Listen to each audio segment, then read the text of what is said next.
And I'll admit people as they come in. Joni and Ryan, it's yours now. All right. Well, thanks for coming. So NERSA Canada, we're starting kind of an esports working group that kind of me and Joni are heading. We've kind of sent out a survey to kind of get an idea of where most of schools are at with esports. But I guess we kind of wanted to have this meeting to get another little update, see where everyone is at. So yeah, kind of start the conversation. Where your school is at with esports. Are you looking to expand in the fall? Are you looking in at having a physical space for esports? Do you need help getting started? Feel free to jump in the conversation and tell us where you're at. You can write in the chat too if you want. So do you want to start with what we're currently offering? Just so does everybody on the call have an esports program? So everyone has one that's up and running?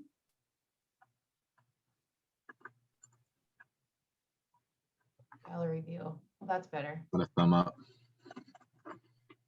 Aw, I know most of you people. That's so exciting. Okay, so I can speak for you, Vix, to start us off. We have an advisory board that generates all of our programming. So we meet twice a year, so once in the summer and then again in January. And the advisory board is made up of student leaders, all from different clubs on campus and different faculties on campus. They are full-time students, and they get together and generate a schedule of events.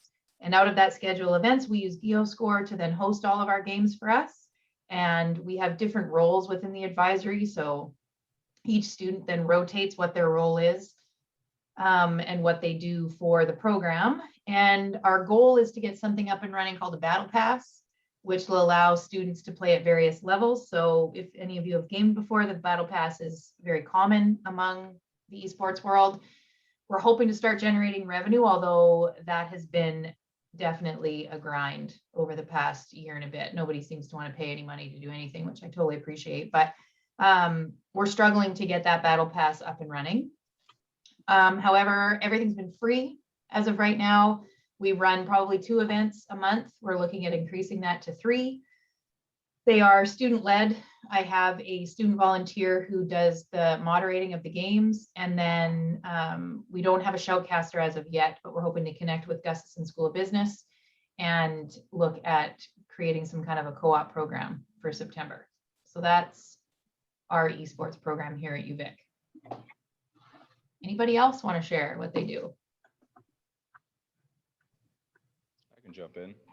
So at U Waterloo, we have 9 different teams that we're supporting in 7 different leagues. So we've got an A and a B team across all of those different ones. So we've got a competitive side that's got a Twitch channel that we hire a broadcast student for, marketing student, shoutcasters for 4 different titles. We've got a recreational side that supports, I think, 10 different games, and we do events for that twice a month through our Discord. We pull in somewhere between 300 and 400 students that are competing or taking part of all of that. Same sort of idea. We aren't charging anything for any of our groups, but we have a pretty significant sponsor that started with us last year that has been funding the bill for a lot of that.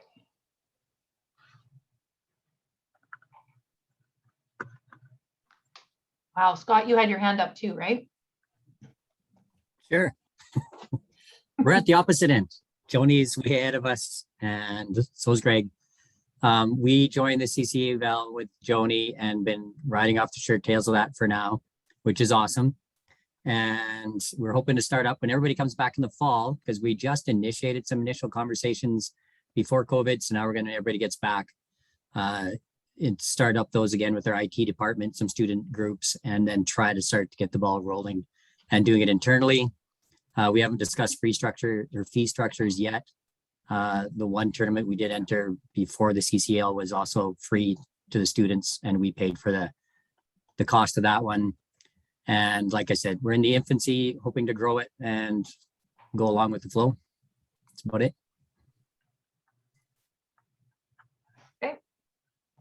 Anyone else? Allison and Regina, we have been running e-gaming for a bit, or esports for a while. This last year, we did 2 games a month, every second Friday, basically. And I have a student who kind of coordinates that. We're actually switching to Geo just because I think it'll help us a little bit more, be more consistent, and to be honest, less work for me. And I'm a big fan of that right now, considering I have a lot on my plate. So we'll see how that goes this year, but we're going to be moving in the same direction as Joni in regards to Battle Pass. We're looking at doing free for the fall, and then in the winter introducing that just to see what kind of our following is, and then go from there. Nice. I can Anyone go else? next. I can go next from Western. The past year, we offered actual intramural leagues through the fall and winter, anywhere from 6 to 10 games at different levels and different consoles. We scheduled all our games and played ladders and tournaments on IM leagues, so scheduled everything through there. And we did run some tournaments in the summer. The fall and winter leagues, we charged $10 per person to play. And I would say in the fall, we had about 300 people. In the winter, we had about 150 people. And we do participate.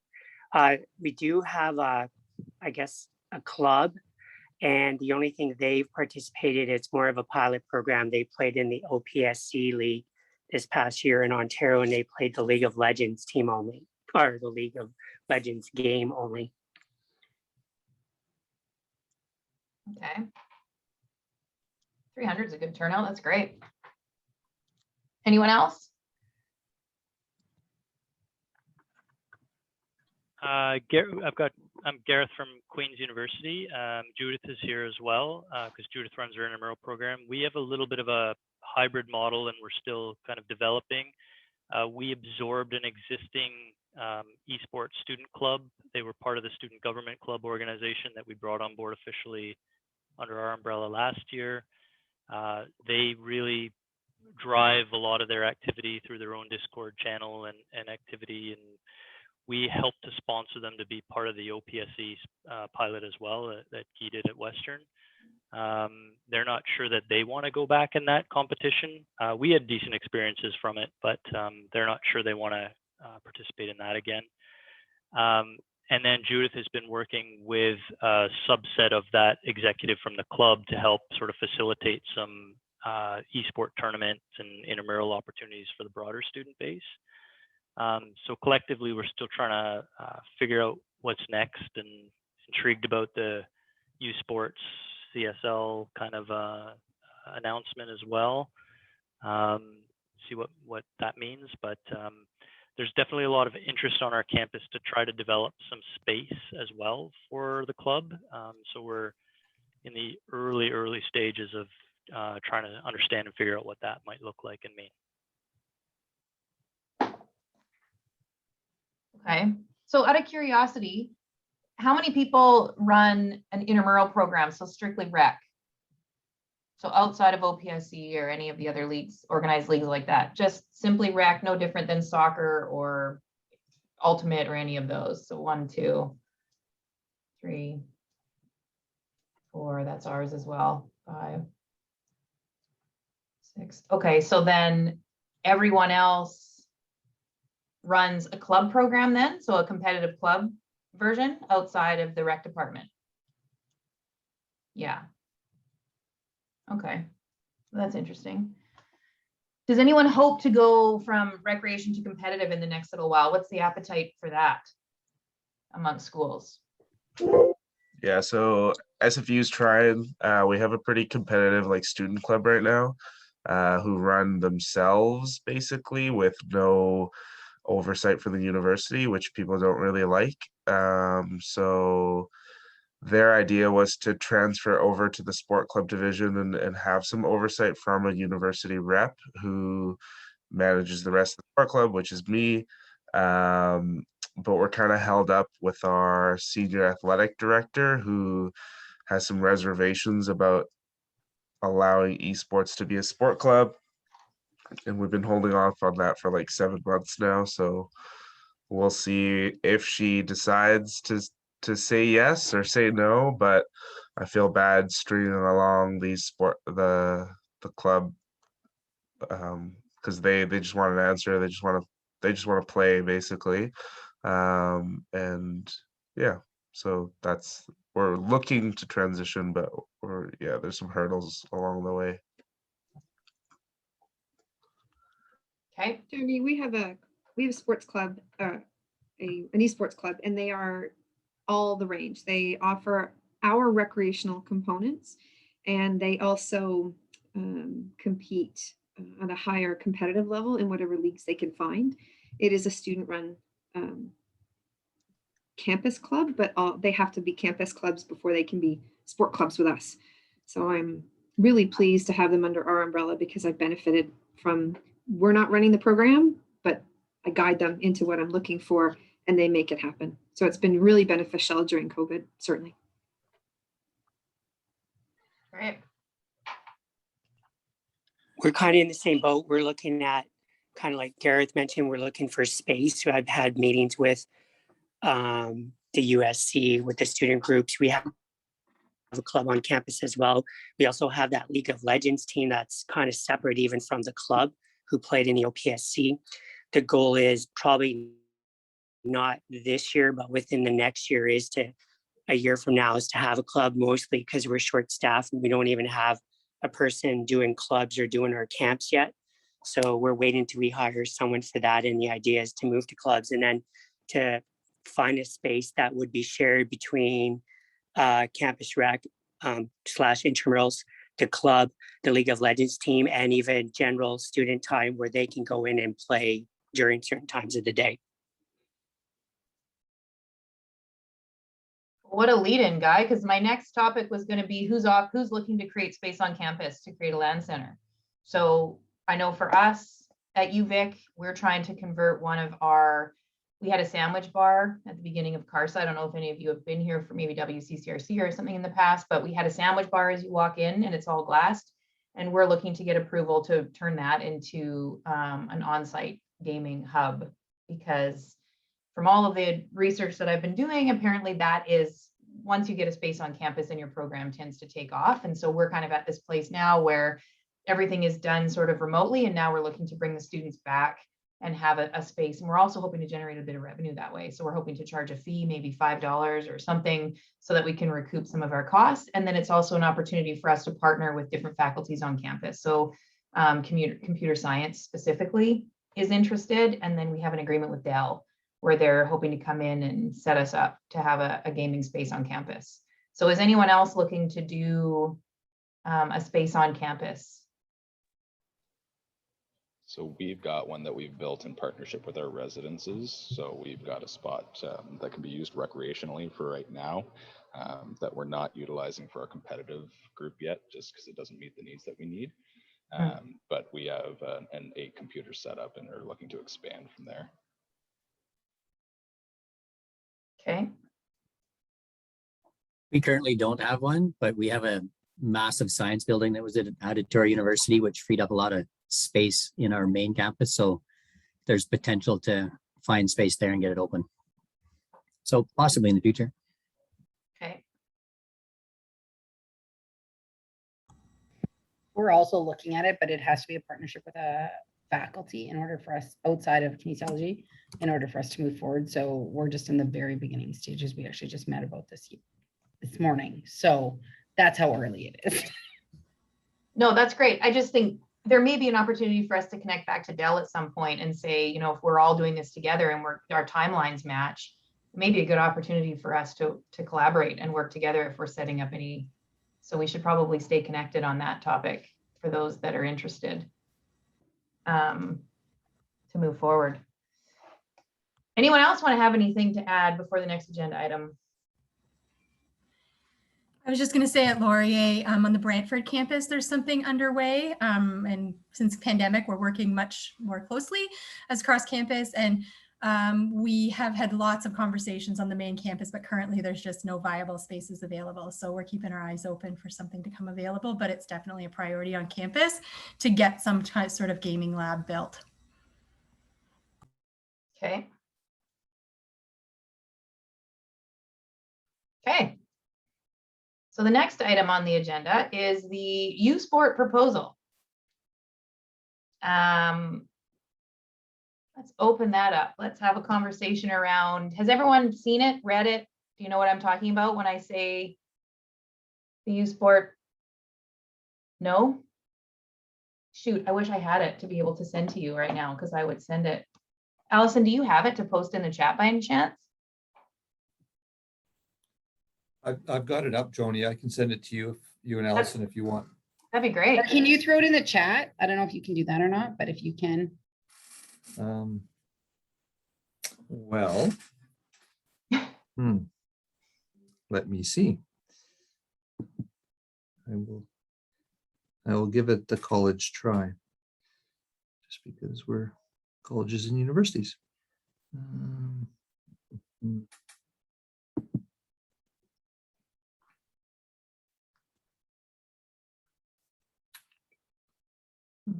I got it. I can do it. Sorry.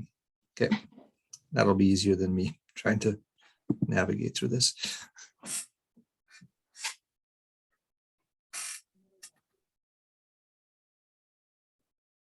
I can't open the one you sent, Allison.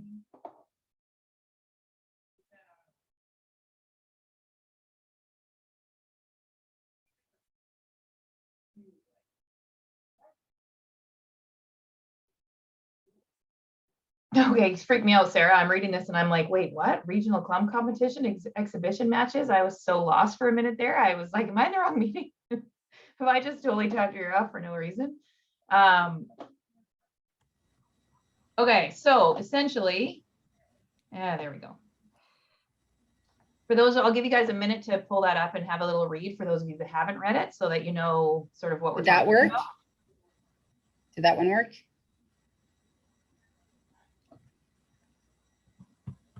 Are you guys able to open that? Is everybody good? You're all reading it? Okay, I'll give you a couple minutes to catch up and then we can discuss. There's two separate ones, so I included both of them. You're just so organized.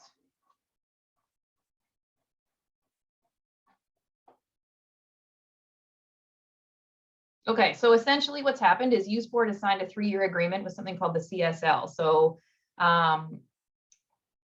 CSLesports.com if you want to go and check that out. And I'm curious to know or understand how everybody's feeling about that agreement, or if you have an interest in it, or where your university sort of sits as of right now moving forward. Ryan, Allison, does that capture what we're looking for? Just overall? So the direction I've been given is that we will not be entertaining esports at a U Sport level anytime soon. And the only process will be through rec, so through me. And that's not an avenue. Like, it's the one thing I have a couple issues with it, but one of the things is it's exclusive, so they can't participate in any other league. And if the whole purpose of recreation is to let them play, then let them play. So we will likely, from what I've been told, will not be participating in the U Sport venue at this time. University of Victoria is the same. Sorry, Ryan, do you want to go? Yeah, sure. Similar to Allison. I mean, I don't know if anyone saw, but we just cut half our varsity teams today. So I really don't think we're in any position to take on another U Sports entity. So, but at my campus, I'm having a hard time contacting our esports club on campus. So mainly my esports IM has been very rec oriented, and it was mainly just our normal IM participants needing something to do when COVID first hit. So I'm still trying to tap into true esports players on our campus. I don't know what leagues they're playing in, and if they've seen this press release, if they might be interested in joining the league, or what the rules will be. Will they need to contact our varsity office to play, or can they just RSVP through that U Sports link and represent McGill. I don't really know the full realm of the process yet, but yeah, I don't think we'll be in a position to support it. But I can jump in for a second. So there's a couple of different things, not just with the U Sport one, but with most of the other leagues that are available, like CF1 and a few others, where it differs from league to league whether or not you have exclusivity as an institution or as players that just have an like at U Waterloo email address. So there's a lot of questions that I have about the exclusivity piece in general and whether or not the administration needs to sign off on it or not. And then there's other ones where, similar to the CSL, if you were to go and try and compete in the American side as a Canadian school, where you still have to qualify. So you can show up for the first day and not even qualify for the league. So I'm curious about that piece as well. York will not be supporting or participating in the U Sport at this time league. We will continue to support CCEL through the department, but also through our sport club. They did participate in the league that ran this year out of Carleton. The acronym escapes me currently. And they've chosen to not engage in the same way with that league this year. So we will be continuing to move forward because of the rec component, because of exclusivity, and a number of the items that we spoke about in our talking points document. So our department is going to be in support of CCEL at this time.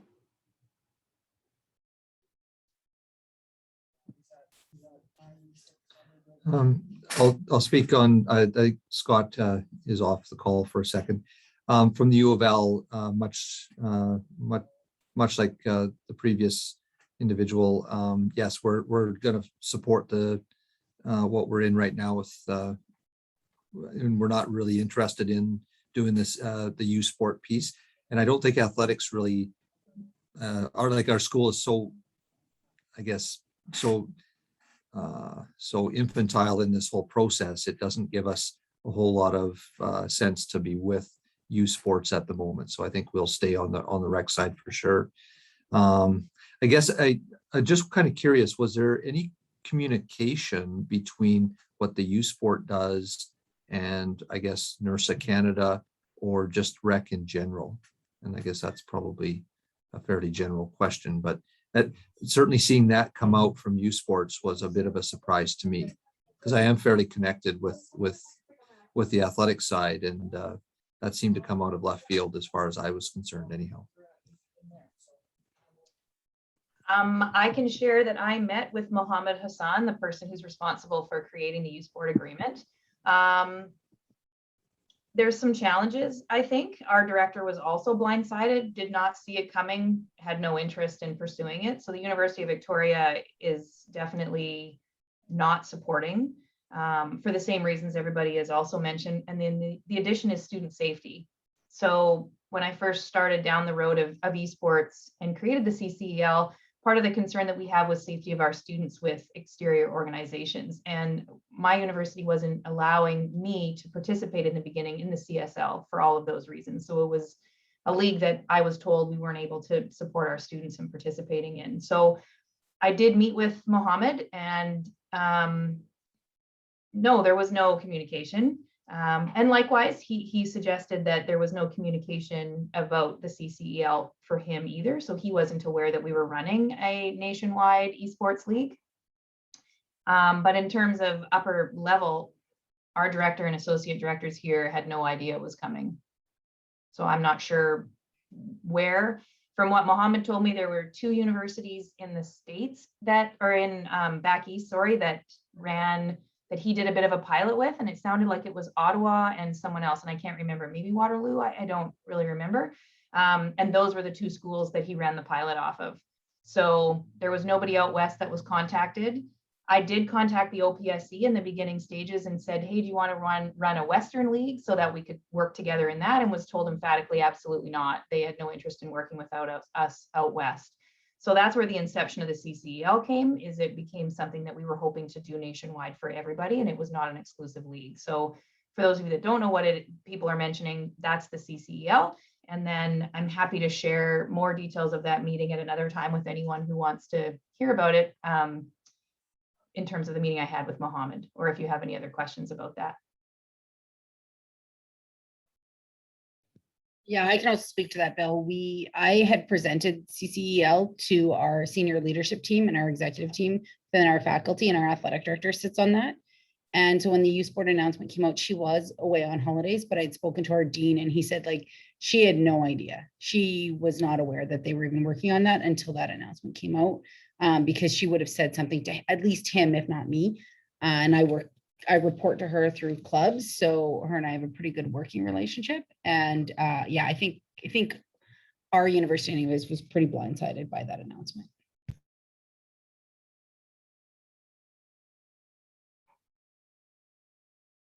Anyone? We're kind of in the same boat. We did see the youth sports document because our athletic director, I guess, someone aware being on the board, and she forwarded it to me, but we're not willing as of right now to support it until we have more people in place. And if we're going to pursue a club down the road, so that would be the only reason we would pursue it, possibly. And as I mentioned earlier, we have the League of Legends team that's kind of a pilot program. Our director may allow something like that team to play in it as a pilot program, but right now we're not supporting any club. And working with you guys a bit on the CCEL, and we are willing to support that starting this fall. We weren't willing to support it this summer. Thanks. Right. Anybody else have any comments or questions, concerns? I just want to throw something out there quickly that's Sure. a little bit off topic with that, but just when we're talking about the support for different titles or the recreational opportunities that are giving, what kind of titles are we talking about? So like, for example, we tried to do intramurals at U Waterloo's campus, but we used traditional sports like NHL, NBA, NFL, all that stuff, and it failed immediately because our gaming community had no interest in it at all. So the titles that we support are League of Legends, Rocket League, Smash, a handful of other things like that. So I'm just curious about that for the other schools. Regina, our restrictions are based on no real first person shooter games. So like Fortnite is acceptable, but Call of Duty is not. It's kind of how they define it here. And so that's kind of the guidelines we're following. University of Victoria, we do League of Legends, Rocket League, Smash, Valorant, Overwatch, Fortnite, main titles. And then we also do the NBA 2K, and we've done FIFA as well as NHL. We've got a program running with our varsity athletes right now. So any of the students in our summer camp can challenge any of our varsity athletes in any of the sport related games, and then they win t-shirts. So we have a small program, which the kids are loving. I don't know how parents feel about it, but the kids are loving that. But those are generally the games. And same with the CCEL, we're trying to stay away because schools all have such different sort of philosophies in terms of what's appropriate. So we are staying away from any first person shooter or any realistic gun violence is how our university has deemed it. Western's in the same boat.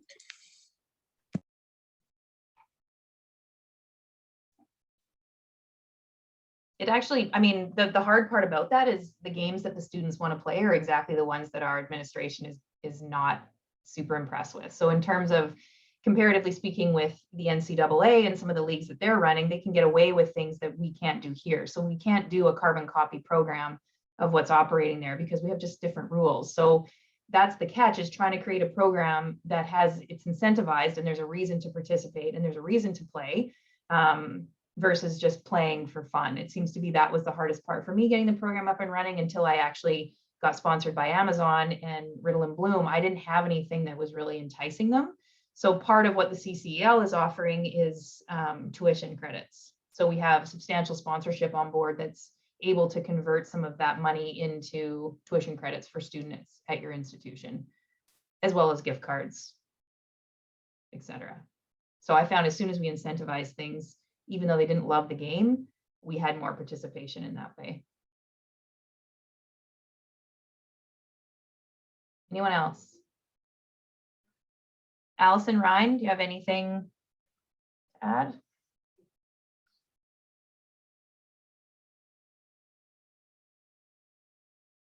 No? Are you sure? Well, I guess to answer Greg's question, we were playing a lot of the sports titles at the start of the pandemic. I think we were fairly successful, but then it kind of dropped off once things started reopening a bit. And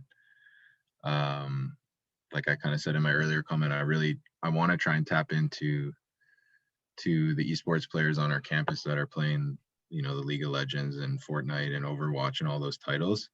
I haven't been able to contact our club yet, but I think that's definitely the direction to go with esports on campus for sure.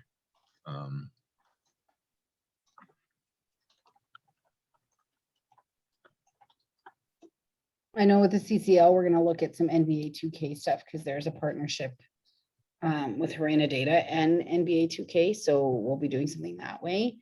But I'm not sure for us, like the sports games haven't gone as well as like a Rocket League or a Fortnite event. So we'll sprinkle those in, but those won't be our main focus for sure. Is it worth an overview of the CCL for people? There's some people on the call that I don't know that haven't reached out. Sure. Okay. So Lisa's saying yes. So I'm going to go with Lisa. So the CCL started with a need to pivot services, just like everybody else at the start of COVID.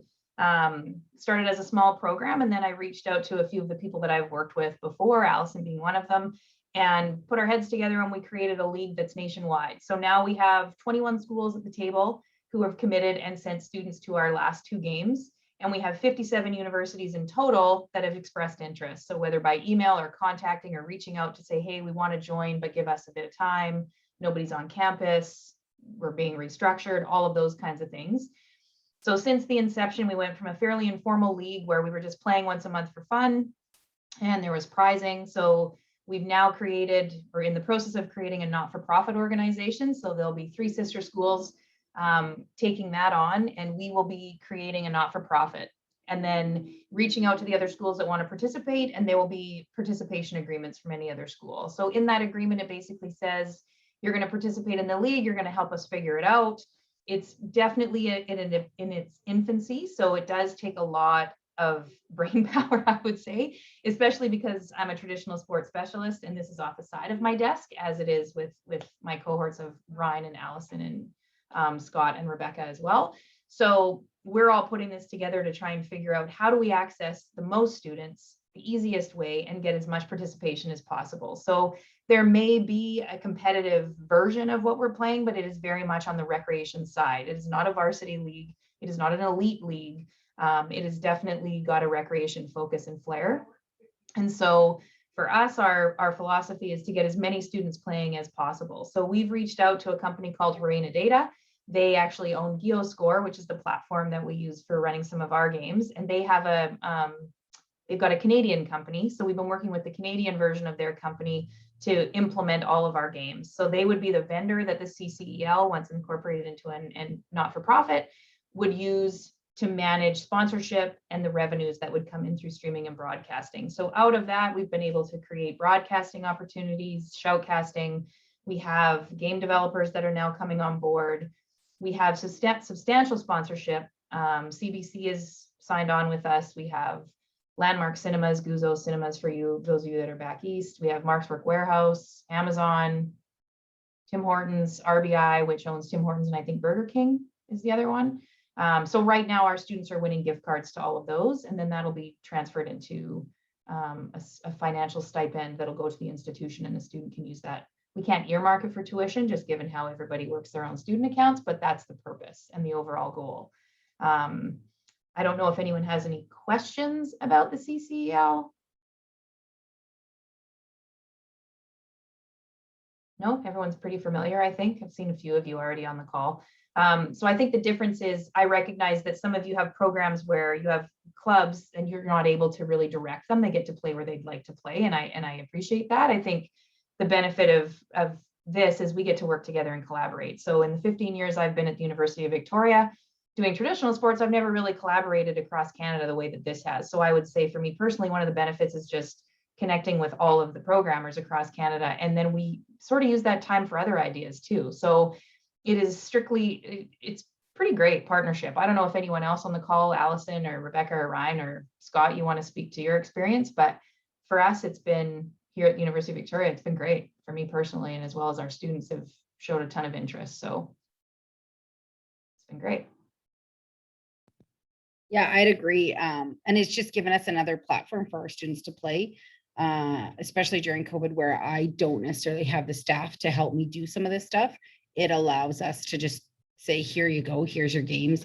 One of the nicest things for me, because I don't live in the gaming world, somebody actually understands it and can translate that language to me. And then they also provide all of our social media stuff. So I don't have to figure out how I'm going to promote it, because they've given me videos in English and French, and they've given me Twitter posts, and I kind of get it all in one package. And then I can just send it to our social media team and be like, here you go, everything's done for you, just put it out.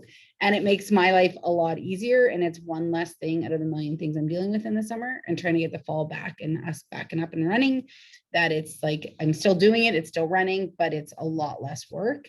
In some aspects, there's a little bit more now, but that's okay. It'll go away soon, I hope. And then that's more just like the formal setup of everything.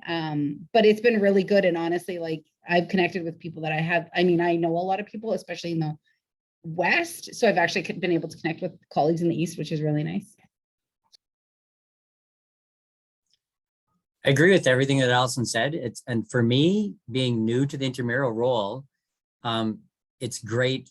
Like Joni said, now you get to interact with everybody that's in the same position as you across Canada. And I think that's been the most rewarding part of that, is getting to know everybody in the group, but also the amount of work that's being done and done for everybody involved is actually quite amazing. Exactly what Allison said was the information that goes out is professional. It's given to us to relay to our schools, to our students, and it takes that work out of off of our task list. Mm-hmm. And it's just, so far, I can just say from my experience alone, it's been quite incredible to be part of that process so far. And I thank Joni personally for that one. And if anybody ever gets on the calls, Bill with Harena is an absolute riot, and you should see him jab Joni all the time, and she misses it half the time. So that's very entertaining. If anybody ever wants to get on the Thursday morning calls, get in there. It's nothing but fun. I do miss it. It goes over my head, and it's like 2 hours later, and I'm like, wait a minute, that was so mean. That was so unkind. Thanks, Scott. I appreciate that. I think one of the things I forgot to mention is one of the concerns I had starting esports was external organizations and companies coming in and poaching our students. And by poaching, meaning, students can sign up on these websites and for these leagues representing the University of Victoria, but they're not actually sanctioned by the University of Victoria. So they're out there representing our school, and we have no controls in place in terms of how safe that is, or what's transpiring there, or what's being said as a representative, or there's nothing. And then we don't find out about it until whether it's in our local paper with the campus, or someone tells me, and then I'm just like, what? So one of the things that is fairly big for the group, and what we've all agreed to, is we want it to be by Canadian institutions for Canadian students. So it's been a really fun ride to try and figure out what esports is, I think, is the big one. And then how do we keep that in-house? How do we stop all the external organizations from coming in and taking our students into places that we wouldn't normally allow them to go? So that's the other piece that I didn't mention. But I don't know if Rebecca and Ryan, if you have anything to add.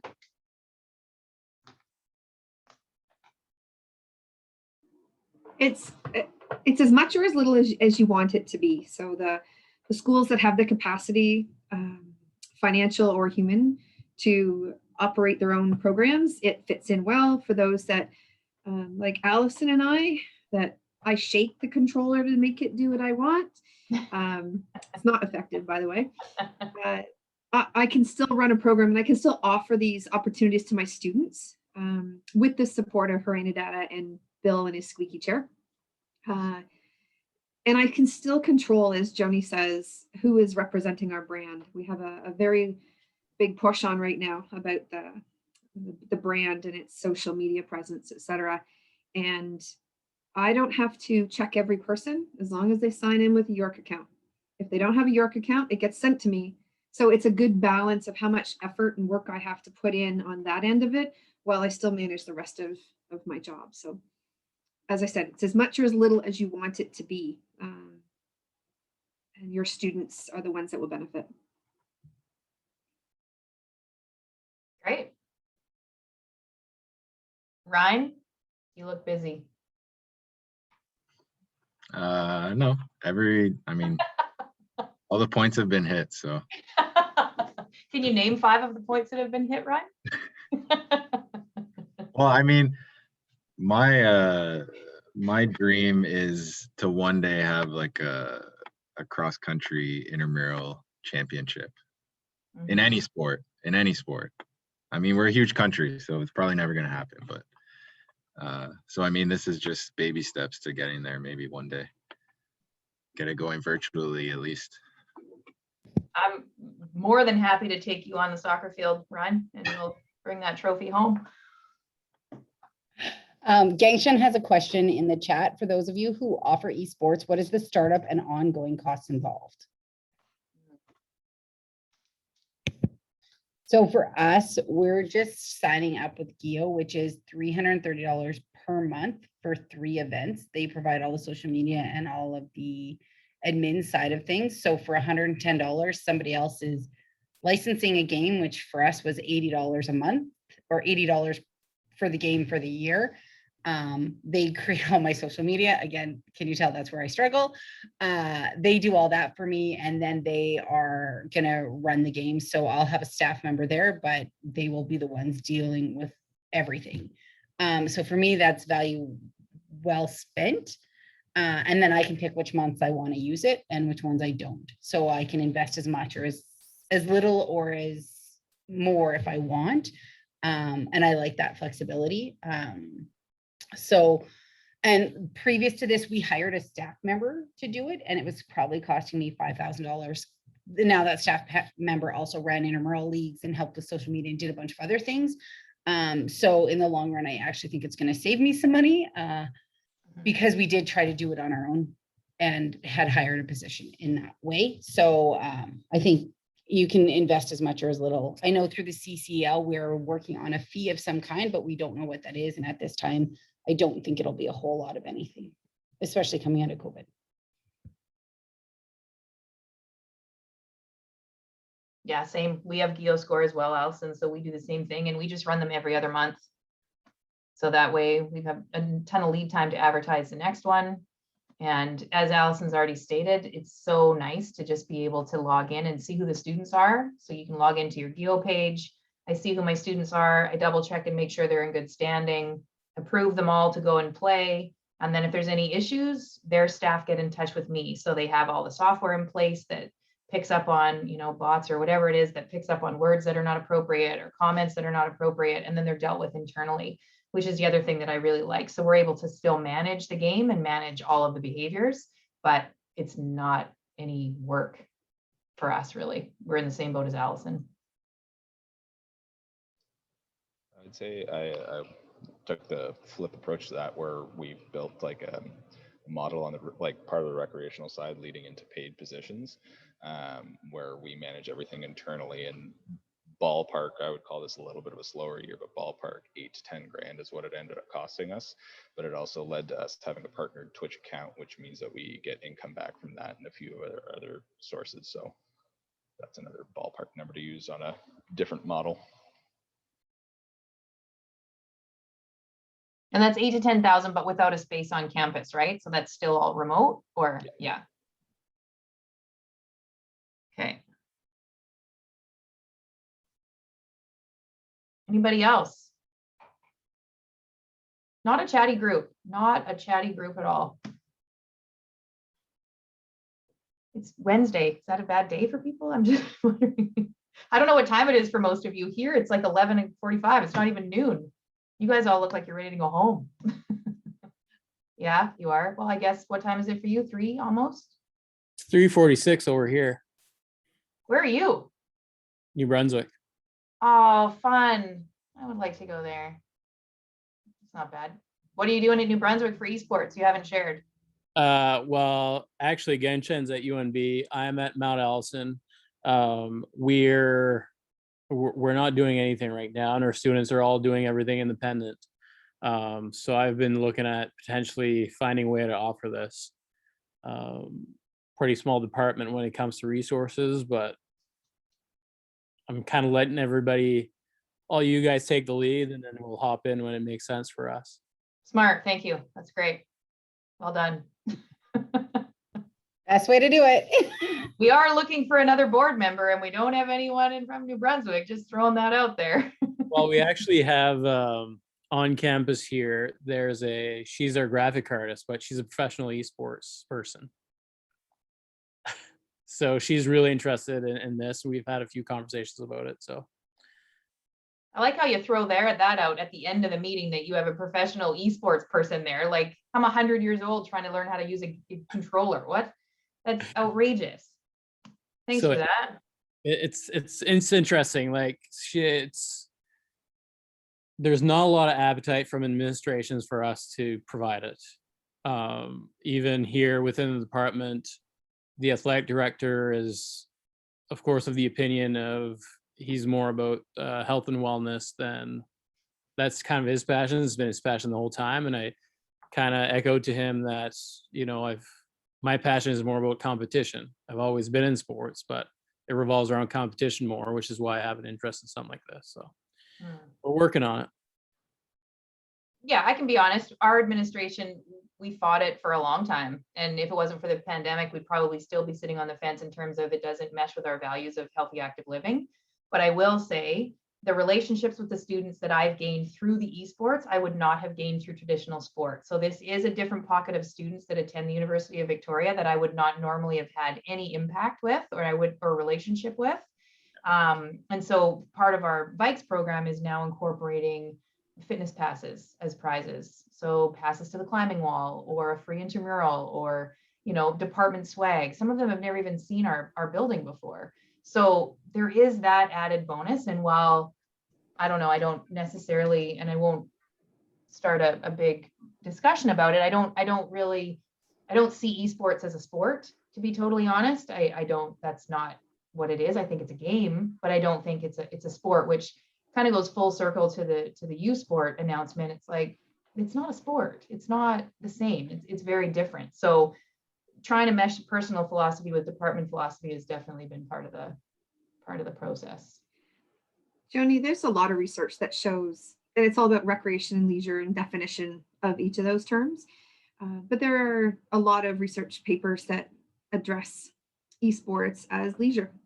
And leisure is personally defined. So if you're looking for support to your department to say, it does actually belong with us, there are those avenues, those tangibles, like you're saying, of you can have a prize of a climbing wall or fitness membership, but that's how that group does do well-being.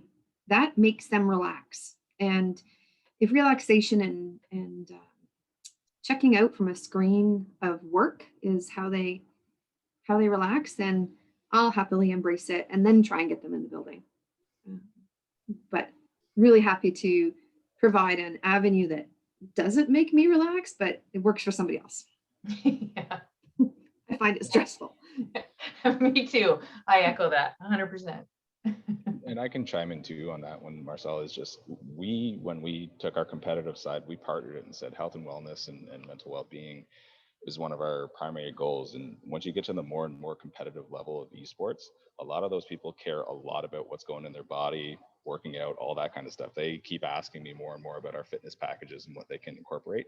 So it gets a little bit away from that stereotypical sitting in mom's basement with Dorito dust all over me and Mountain Dew is by my side. Although I got to say that the Red Bull stereotype stands true. But the other piece is community. It builds such a large community, which I think is probably the most important thing over the past year. And then similar to Joni, like we try to incorporate any different way to get them into our building, and like physically, like that's what we're doing with our esports space, is trying to get them into mobile spaces in our building so they can at least see that it's here and get active if they'd like to as well. Yeah, that's great, Greg. Because at the end of the day, our role is to help students find their fit, right? Whatever that may be, whatever it is on campus. And I think at the end of the day, it's an exciting start to a new program. If anyone is interested in learning more about the CCL or jumping on board, you can contact Allison, Ryan, or Rebecca, myself, Scott. There's a whole bunch of us now that are sort of all equal partners as we move forward. So there's lots of us here that can answer your questions or help you out, even with your program on campus, because we've all been there and now we're all learning together. I can honestly say it's been an interesting year. Hey, Allison. Yep, that's one way to describe it. Been entertaining as well, so that's good. We meet every Thursday, I think at noon Saskatchewan time. And as Ryan knows, I can't convert time change to anything. That's why everything goes out in Sask time and everybody else can deal, because you all change and I don't, and I get confused and I don't know time of year. I've definitely done that to a few of you on this call. So, but if you want to hop in and just see what the meeting's about, just let us know. We can invite you and join us. It's open to everybody. So, and we're always looking for feedback on ways to improve and make it better. So Yeah, and absolutely. we have fun and it's entertaining. I'll be honest, I laugh pretty much every call. Good time. It's a good time for sure. Ryan, do you have anything else to add? No. Ryan always has a lot to say in the meetings. Big contributor. Okay, well, that's all that I had on the agenda. Does anyone else have anything to add or talk about before our 6 minutes is up? No? Allison? No, just thank you guys so much for joining and sharing in the conversation, and have a great summer. Absolutely. Take care, you guys. Good to see you. Tony, can you stay on for 2 seconds? All right. Yep.